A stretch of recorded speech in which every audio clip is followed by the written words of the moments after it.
He bought her like property. She made him beg like a man. Before we begin, if you're ready for a story about betrayal, power, and the kind of love that rewrites destinies, drop a like right now. And don't forget to comment below, would you ever forgive someone who traded you away? Subscribe because this tale will leave you breathless. Amara stood in the bathroom of the restaurant, staring at her reflection. The emerald dress hugged her curves perfectly, her locks swept elegantly over one shoulder. Tonight was supposed to be special. 3 years with Brandon, and he'd promised her something important.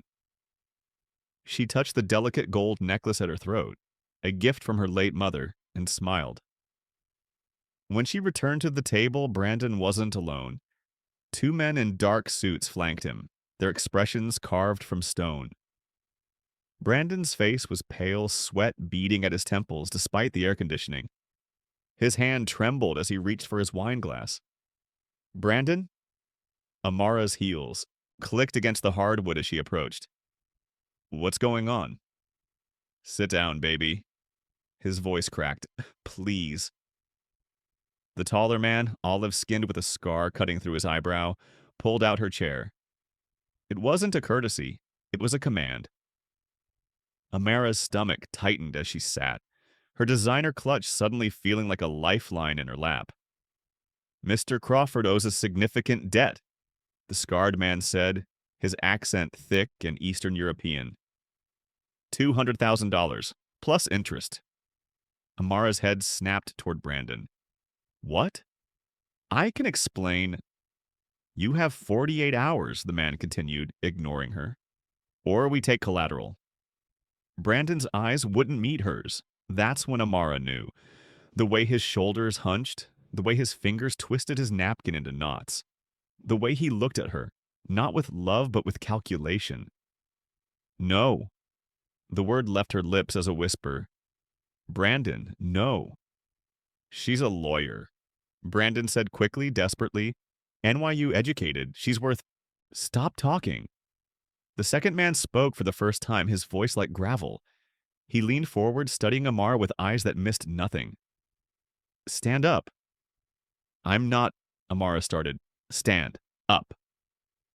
Something in his tone made her obey. He circled her slowly, appraising. She felt like livestock at auction, rage and terror warring in her chest. The scarred man made a phone call, speaking in rapid Italian. When he hung up, he nodded. Mr. Rossi accepts the trade. The debt is cleared. Trade? Amara's voice rose. I'm not a fucking... Brandon grabbed her wrist. For the first time in 3 years, his touch felt foreign. Amara, please. They were going to kill me. I didn't have a choice. She looked down at the man she'd loved, the man she'd planned a future with. His eyes were wet, pleading, but there was relief there, too. Relief that he was saved. You had a choice, she said quietly. You chose yourself. The scarred man's phone buzzed. He glanced at the screen and smiled, an expression that held no warmth. The car is here. Time to meet your new owner. The penthouse overlooked the city like a throne over subjects. Floor-to-ceiling windows framed the glittering skyline, but Amara couldn't appreciate the view. She stood in the center of the marble foyer, hands bound with zip ties, flanked by guards who'd said nothing during the entire ride. Then she heard him. Footsteps. Deliberate. Unhurried. Dante Rosi emerged from the shadows of the hallway, and Amara's breath caught despite her fury. He was tall, 6'3" at least, with sharp cheekbones and dark hair swept back. But it was the tattoo that held her attention. An intricate black dragon that coiled up his neck, its head resting just below his jawline. His eyes were dark, calculating, and utterly cold. He stopped 3 feet away, studying her like she was a painting he was considering purchasing. Cut her loose, he said quietly. One guard hesitated. Boss, protocol, I said, cut her loose. The zip ties fell away. Amara rubbed her wrists, glaring at him. I'm not staying here. No? Dante's lips curved slightly, not quite a smile. Where will you go? Back to the man who sold you? To the police who won't believe a single word against my lawyers? He stepped closer. You're here because your fiancé valued his life more than yours. Accept it. Fuck you. The room went silent. Even the guards stiffened.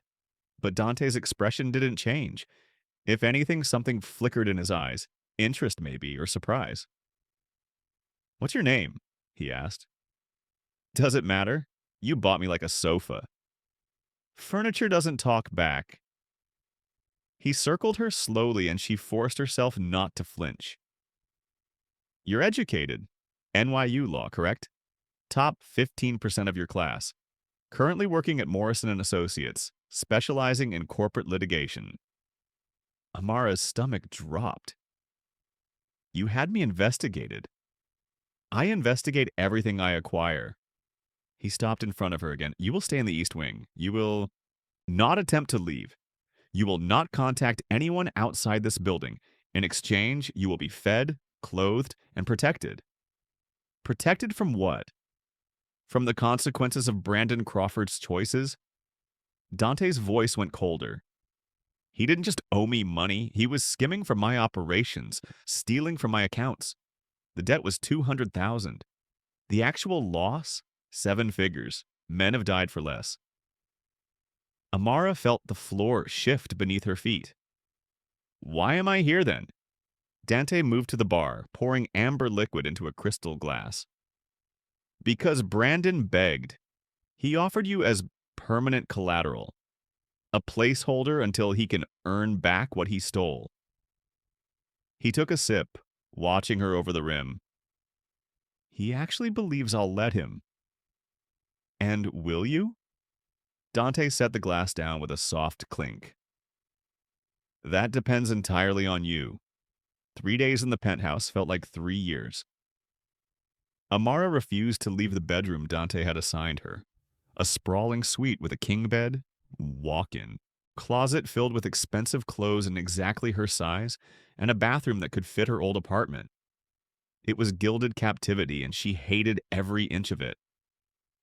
She'd tried the door the first night. Locked from the outside, she'd tried the windows, reinforced glass 30 floors up. She'd tried her phone, dead, and no charger provided. On the 4th morning, hunger finally drove her out. She found the kitchen sleek, modern, obscenely large, and began opening cabinets. A voice behind her made her jump. Looking for something. Dante stood in the doorway, wearing black slacks and a white dress shirt with the sleeves rolled up. The dragon tattoo seemed to move in the morning light. He held a cup of coffee, watching her with that same unreadable expression. Food, Amara said flatly. Or am I not allowed to eat without permission? There's a chef. He prepares meals at 7, noon, and 7. It's 10:30. Dante sighed, setting down his coffee. He moved to the refrigerator, pulled out eggs, butter, and vegetables with surprising efficiency. Sit. I don't take orders from you. Then stand there and starve. He cracked eggs into a bowl, whisking with practiced ease. Your pride is impressive, but impractical. Amara's stomach growled, betraying her. She slid onto a bar stool, arms crossed. Where did a mafia boss learn to cook? My mother. The words came quietly, almost vulnerable. Then his jaw tightened, the moment passing. Eat or don't, I don't care. But he placed the omelet in front of her anyway, perfectly golden, filled with peppers and onions. The smell made her mouth water. She picked up the fork, hating herself for how good it tasted.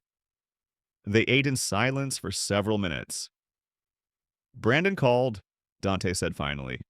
He wants to know if you're comfortable. Amara's fork clattered against the plate. He what? Apparently his conscience is bothering him. Dante's tone was mocking. He asked if I was treating you well, as if this were a hotel. What did you tell him? I told him you were adjusting. Dante leaned back, studying her. I didn't mention that you tried to break the window with a lamp, or that you've refused to eat for 3 days. or that you cry at night when you think no one's listening. Amara's face burned. You have cameras in my room? I have cameras everywhere. He stood, collecting the dishes. You're not a prisoner, Amara. You're insurance. Learn the difference. There is no difference. Dante paused at the sink, his back to her. Then you haven't been a real prisoner yet. You're coming with me, Dante announced at breakfast. Amara looked up from her coffee. Excuse me? I have meetings today. You'll accompany me. Why? Because leaving you here unsupervised is a liability. He adjusted his cufflinks. Platinum, understated, expensive. And because you're still a lawyer, I could use a second opinion. I'm not working for you. You're not working for anyone else either. Dante's voice was matter of fact, not cruel. Morrison and Associates terminated you 3 days ago. Apparently, your sudden disappearance violated your contract. The news hit like a physical blow. Amara had spent 5 years building her career, 80-hour weeks, countless sacrifices. Gone. Because of Brandon. Get dressed, Dante said. Something professional. We leave in 20 minutes. The first meeting was with a restaurant owner who'd missed a payment. Amara sat in the corner of Dante's office, watching him negotiate.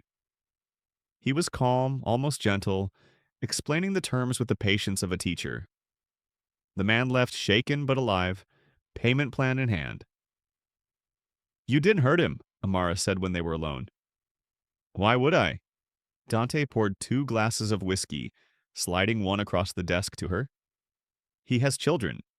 He's 2 months behind because his daughter needed surgery. Violence would be counterproductive. But you'd hurt someone else. If they stole from me, lied to me, disrespected me?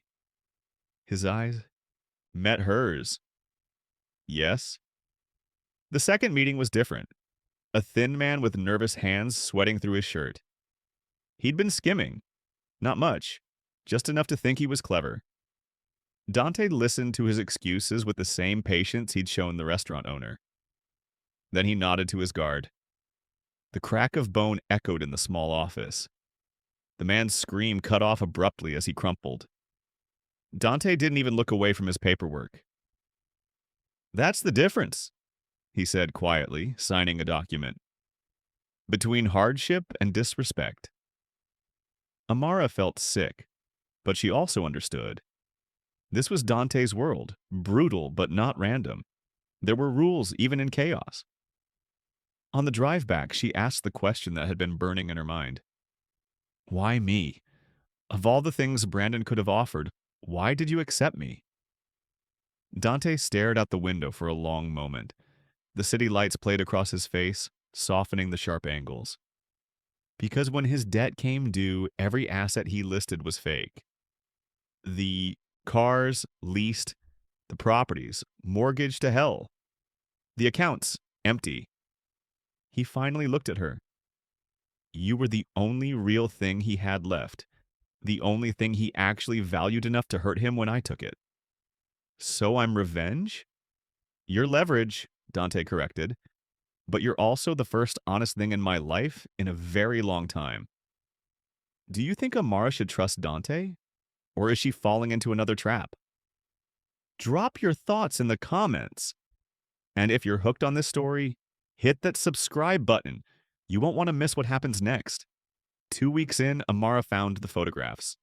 She'd been looking for a book in Dante's study. He'd told her to help herself to his library when she knocked over a leather portfolio. Black and white photos spilled across the Persian rug.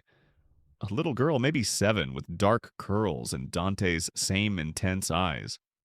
A woman beside her, beautiful and laughing. A family. Those weren't meant for you to find. Amara spun.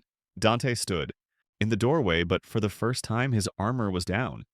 He looked young, vulnerable. I'm sorry, I didn't mean to. Her name was Isabella. He crossed the room, kneeling to gather the photos with careful hands. My daughter, she'd be 15 now. Would be, past tense. Dante, Her mother, Sophia, died in childbirth. Complications. I raised Bella alone.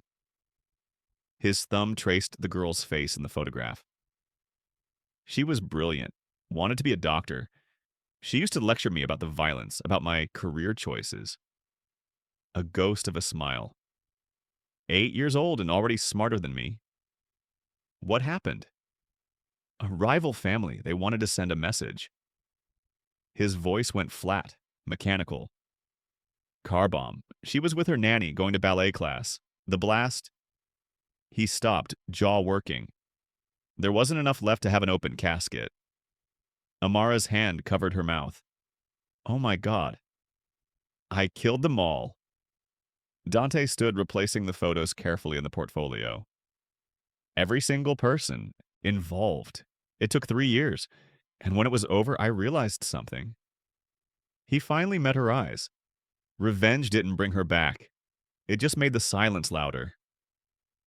For the first time, Amara saw him clearly, not as a monster, but as a man carrying unbearable grief. She moved closer, hesitant. That's why you didn't hurt the restaurant owner, the father. Children shouldn't suffer for their parents' mistakes. The words were heavy with meaning. Isabella didn't ask to be my daughter, didn't ask for that life. Neither did I ask to be Brandon's collateral. Something shifted in Dante's expression. He reached out slowly, giving her time to pull away, and touched her cheek with surprising gentleness. No, you didn't. His voice was rough. And I'm sorry that you're here truly, but I can't let you go. Why not? Because Brandon's still out there, and there are others who know about you, who would use you to get to me now. His hand fell away. The moment you entered my world, you became a target. Letting you go would be a death sentence. So I'm stuck. We're both stuck, Dante said quietly. In cages we didn't build. The shift happened gradually, then all at once. Amara started joining Dante for dinner, not because she had to, but because the alternative was eating alone in her room, and loneliness felt worse than complicated company. They talked. Real conversations, not the careful verbal sparring of captor and captive. She learned he loved classical music, that he spoke 4 languages, that he donated anonymously to children's hospitals and scholarship funds, penance maybe, or something deeper. He learned she'd grown up in Brooklyn, raised by a single mother who'd worked 3 jobs, that she'd gotten a full ride to NYU but still took out loans to send money home, that her mother's death from cancer 2 years ago had left a hole she hadn't figured out how to fill. Brandon was supposed to be that, she admitted one night over wine. They sat on the penthouse balcony, the city spread beneath them like scattered diamonds. Not a replacement, but proof that I could have something good, something stable. Stability is overrated, Dante said. It makes you complacent. Says the man who controls half the city's underground. I control it because it's unstable. The moment I relax, someone tries to take it. He refilled her glass. People think power is about dominance. It's actually about constant vigilance. That sounds exhausting. It is. He looked at her, something soft in his expression. You're the first person in years who makes me want to stop watching the door. The words hung between them, vulnerable and dangerous. Amara should have pulled back. Should have reminded herself this man had bought her, controlled her, kept her captive. But sitting there in the moonlight, watching the way the city lights reflected in his dark eyes, she couldn't quite remember why that mattered. Tell me something true, she said quietly. Like what? Something you've never told anyone. Dante considered for a long moment. When he spoke, his voice was barely above a whisper. Isabella's last words were, I love you, Daddy. She called me from the car to remind me she needed money for new ballet shoes. His hand tightened on his glass. I was in a meeting. I told her I'd call her back. The glass trembled. I never got to call her back. Amara reached across the space between them, covering his hand with hers. He looked at their joined hands like he'd forgotten what comfort felt like. It wasn't your fault, she said. Wasn't it? Everything I am, everything I do, it all led to that moment. No, what led to that moment was someone else's evil. You're just the man who loved her. Dante turned his hand over, threading his fingers through hers. The dragon tattoo seemed to move in the shadows, but his touch was achingly gentle. Thank you, he whispered. And something in Amara's carefully built walls began to crumble. Everything fell apart on a Tuesday. Amara woke to shouting, rare in the normally silent penthouse. She threw on a robe and rushed to the living room, where Dante stood in the center of a circle of guards, his face carved from stone. What's happening? Brandon Crawford escaped custody. Dante didn't look at her. He was being held by my associates in Queens. Someone helped him, someone on my payroll. Her stomach dropped. What does that mean? It means there's a traitor, and it means Brandon's in the wind. Finally, his eyes met hers, and what she saw there made her blood run cold. Tell me what you know. What? Nothing. Your phone, the one you claimed was dead. He pulled it from his pocket, her phone, the one she'd been searching for. It's been pinging towers for the past week, small messages, encrypted, all to a number registered to a burner phone purchased in Queens 3 days before Brandon disappeared. That's impossible. I haven't had my phone. Don't lie to me. The explosion made everyone in the room flinch. Dante's control, always so perfect, finally cracked. I trusted you. I told you things I've told no one, and you've been feeding information to him this entire time. I haven't. Dante, I swear, then explain this. He threw the phone at her feet. Explain how your fiancé knew exactly which safe house we'd moved him to. Explain how he knew the guard rotation, the security codes, details only someone inside this penthouse would know. Amara's mind raced. Someone's setting me up. Dante, think about it. Why would I help Brandon after what he did? Because you love him. The words were bitter. Because you've been playing me from the beginning. Crying at night, sharing your sad stories, making me believe. He stopped, jaw working. Doesn't matter what I believed. It matters to me. Tears streamed down her face now. Whatever you think is happening, you're wrong. I would never. Get her out of my sight. Dante turned away, dismissing her. Put her in the basement holding room until I figure out what to do with her. No, Dante, please. Guards grabbed her arms. Listen to me, I didn't do this. But he wouldn't look at her, wouldn't hear her. The man who'd held her hand under the stars had vanished, replaced by the cold Mafia boss who bought people like property. As they dragged her toward the elevator, Amara saw it. Just a flash. One of the guards, the quiet one who'd always been kind, wouldn't meet her eyes. His hand shook slightly as he typed something on his phone. It's him, she screamed. Dante, it's Marco. He's the one. The elevator doors closed on her words. Down, down, down into the darkness, where the only thing she could hear was her own sobbing, and the terrible silence of a love destroyed before it could bloom. Hold up. Should Dante believe Amara? Or is trust broken forever? Tell me in the comments what you think happens next. And if this story has you emotional, smash that like button and subscribe. The ending is going to blow your mind. The basement room was cold concrete and fluorescent lights. No windows, no furniture except a metal chair bolted to the floor. Amara sat with her back against the wall, knees pulled to her chest, replaying everything. Marco? It had to be Marco. He'd been friendly. Too friendly. Always offering to bring her coffee, asking about her day. She'd thought it was kindness. Now she realized he'd been gathering information, building trust so she wouldn't question when her phone mysteriously appeared fully charged on her nightstand yesterday morning. A phone she'd been too smart to actually use. Hours passed, or maybe days. Time blurred in the artificial light. She dozed fitfully, dreaming of Dante's face when he'd looked at her, not with coldness, but with betrayal, like she'd stabbed him. The door's lock clicked. Amara scrambled to her feet, expecting guards. Instead, Dante entered alone. He looked exhausted, hair disheveled, jaw shadowed with stubble. He carried a laptop. "Sit," he said quietly. They sat on the floor, the laptop between them. Dante opened it, pressing play on a video file. Security footage from the penthouse hallway, time-stamped to 3 nights ago, 3 a.m.